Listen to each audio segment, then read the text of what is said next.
ওম তৎসৎ। সদ্গুরুরা সকলের প্রতি কৃপা করেন, কিন্তু প্রকৃতপক্ষে যারা পরমাত্মাকে জানতে চায় কেবল তারা সেই কৃপা লাভ করতে পারে। যেমন পিপাসার্ত মানুষই জলকে গ্রহণ করতে পারে। বৃষ্টি সর্বত্র সমানভাবে হলেও বীজ যেমন হয় ফলও সেরকম জন্মায়। সেরকম সদ্গুরু কৃপা সকলের প্রতি সমানভাবে বর্ধিত হয়।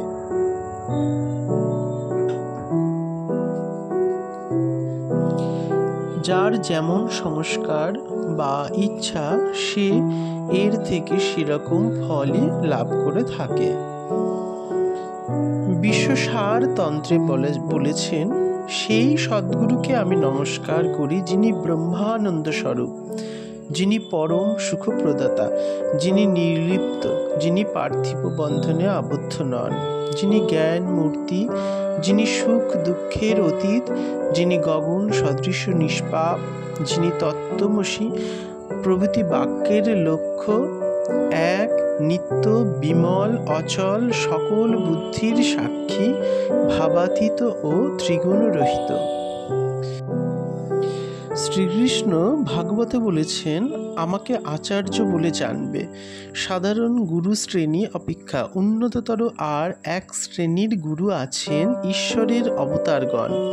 তারা স্পর্শ দ্বারা এমনকি কেবলমাত্র ইচ্ছা দ্বারাই অপরের ভেতর ভগবৎ ভাব সঞ্চার করে দিতে পারেন। তাদের ইচ্ছায় অতি দুশ্চরিত্র ব্যক্তিও মুহূর্তের মধ্যে সাধু হয়ে যায়।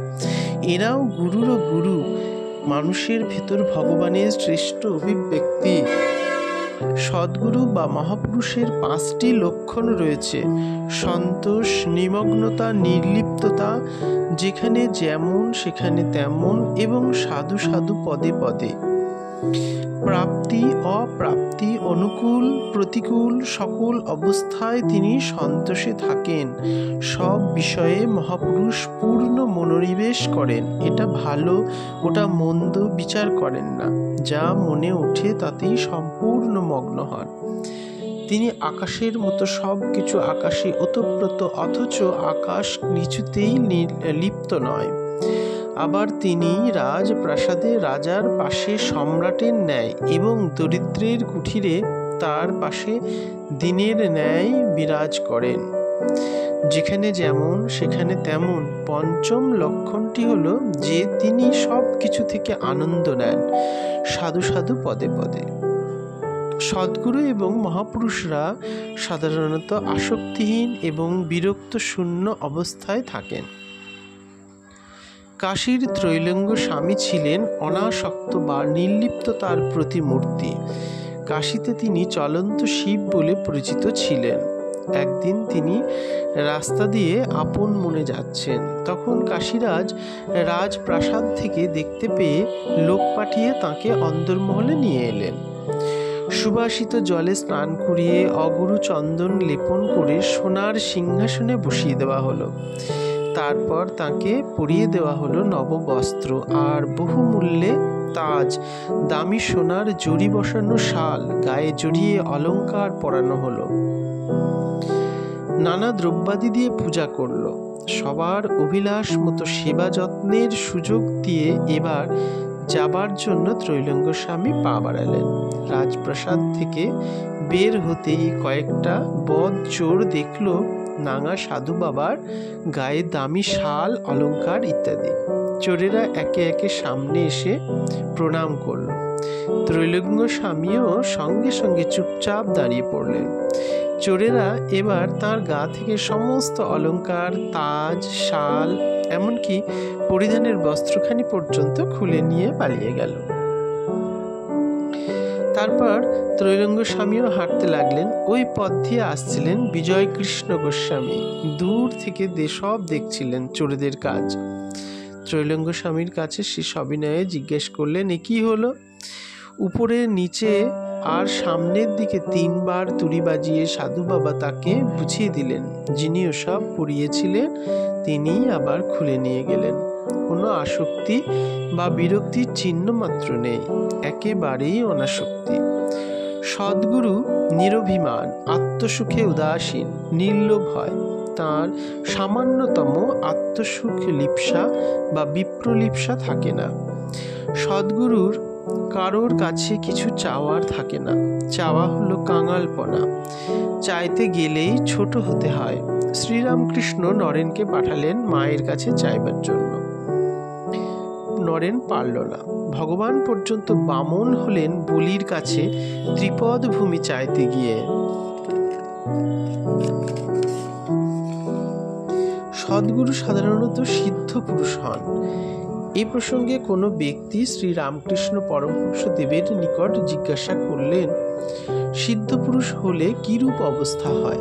উত্তরে তিনি বললেন, যেমন আলু বেগুন সিদ্ধ হলে নরম হয়, তেমনি সিদ্ধ পুরুষের স্বভাব নরম হয়ে থাকে, তার সব অভিমান চলে যায়। সদ্গুরুর দৃষ্টি সবসময় স্থির থাকে, অর্থাৎ যোগীর মন সর্বদাই ঈশ্বরেতে থাকে, সর্বদাই আত্মস্থ। চক্ষু ফেলে দেখলেই বোঝা যায়। যেমন পাখির ডিমে তা দিচ্ছে, সব মনটা সেই ডিমের দিকে, উপরে নামমাত্র রয়েছে। আবার সদ্গুরুর চোখ থাকে জলে ভরা, সদ্গুরুর চোখ থাকে আধ বোঝা। কুণ্ডলিনীর জাগরণ ব্যতীত কোনো ব্যক্তি গুরু হতে পারে না। কেননা সদ্গুরুর কাজই হচ্ছে শিষ্যের কুণ্ডলিনী শক্তিকে জাগরিত করে দেওয়া। নিজের কুণ্ডলিনী শক্তির জাগরণ না হলে কি করে শিষ্যের কুণ্ডলিনী জাগরণ করবেন গুরু? সদ্গুরুর কথা প্রসঙ্গে স্বামী পরমানন্দ মহারাজ বলতেন, ঢোড়া সাপ ধরলে ব্যাঙের যন্ত্রণা ঢোড়ারও যন্ত্রণা। জাত সাপে ধরলে 3 বার ট্যাঁ ট্যাঁ ট্যাঁ করে চুপ, আর রাজ সাপে ধরলে বা কিংকোবরায় ধরলে কাজ সারা হয়ে যায় নিঃশব্দে। রাজ সাপের পিছনেও একটা মুখের মতো থাকে, ওই থেকে একটা শব্দ বেরোয়, আর অন্য সাপেরা তাই শুনে ওর কাছে আসে। নিঃশব্দে রাজসাপ ওদের গিলে ফেলে। অন্য সাপেদের গলা সমেত মাথাটায় প্রথমে গেলে বলে ওরা কোনো প্রকার শব্দই করতে পারে না। কৃষ্ণের বাঁশির শব্দ শুনে ওইভাবে ভক্তরা আসে, আর কৃষ্ণ তাদের গিলে ফেলে। ঢোড়া অর্থাৎ যে গুরুর আত্মজ্ঞান হয়নি। জাত সাপ কিনা আত্মজ্ঞানী গুরু, আর রাজ সাপ হচ্ছে ঈশ্বর অবতার। সদ্গুরুর আশ্রয় লাভ না হওয়া পর্যন্ত সাধন ভজন। লাভের পর আর কি করার থাকে? গিরিশচন্দ্র ঘোষ রোজ শিবকে গাল দিয়ে বলতো, হয় তুই আমার গুরু হ, না হয় আমায় গুরু পাইয়ে দে। শ্রী শ্রী রামকৃষ্ণের সাথে ওর দেখা হলো। তিনি বললেন, অন্তত শোবার সময় একবার মাকে ডাকবি। গিরিশ বলে, ও আবার কি কথা? যতদিন তোমায় পাইনি ওসবের দরকার ছিল, তোমায় পেয়েছি ওসব কেন করতে যাব? কবিরেরও ছিল ওই কথা, যতদিন গুরু পাইনি সাধনের প্রয়োজন ছিল, এখন আর ওসব করব কেন? বারাণসী ঘাটে সদ্গুরু লাভের পর কবির আর কি সাধনা করলেন? সর্বদা রাম কহ বাইরে বাউরে বলতে লাগলেন। গুরু ব্রহ্মা, গুরু বিষ্ণু, গুরুদেব মহেশ্বর। এ কোনো ভাবের কথা নয়, সত্য কথা। সৃষ্টিকর্তা ব্রহ্মার ন্যায় তিনি শিষ্যের মধ্যে বীজ বপন করে অধ্যাত্ম ভাব সৃষ্টি করেন। পালনকর্তা বিষ্ণুর ন্যায় তিনি ওই অধ্যাত্ম ভাবকে পরিপালন, পরিপোষণ ও পরিবর্ধন করেন, এবং সংহারকর্তা মহেশ্বর রূপে তিনি শিষ্যের অবিদ্যা, অজ্ঞানতা, সংস্কার বিনাশ করেন। যিনি সদ্গুরু তিনি তম রজাদি ব্যক্তি স্বভাব বা জাতি বর্ণাদি দেখেন না, সবাইকে আশ্রয় দেন। শিবকে দেখো, দেবতা থেকে ভূত, প্রেত, নন্দী, ভৃঙ্গি পর্যন্ত সবাই তার কাছে রয়েছে। যেমন দেবতারা তাঁর ভুঁড়িটিতে হাত বুলাচ্ছে, ভূত পেতরাও তাই করছে। তিনি সবাইকে নিয়ে রয়েছেন।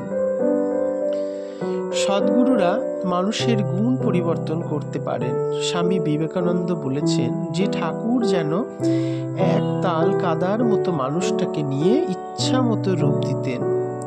সত্য রজতম যে গুণের মানুষই হোক, তার মধ্যে সেই গুণের উৎকর্ষ ঘটিয়ে তাকে বিকশিত করে তুলতেন। যেমন ধরো, কোনটা বেলে, কোনটা এঁটেল বা দোআঁশ মাটি, সব মাটিতে সব কিছু হয় না। বেলে মাটি দিয়ে যা তৈরি হতে পারে সেটি বানিয়ে তাকেই অপরূপ করে তুলতেন। একইভাবে তিনি এঁটেল বা দোআঁশ মাটি দিয়েও গড়ে দেবেন। মহাপুরুষকে আঘাত করা হলে তিনি তা বুঝতে পারেন।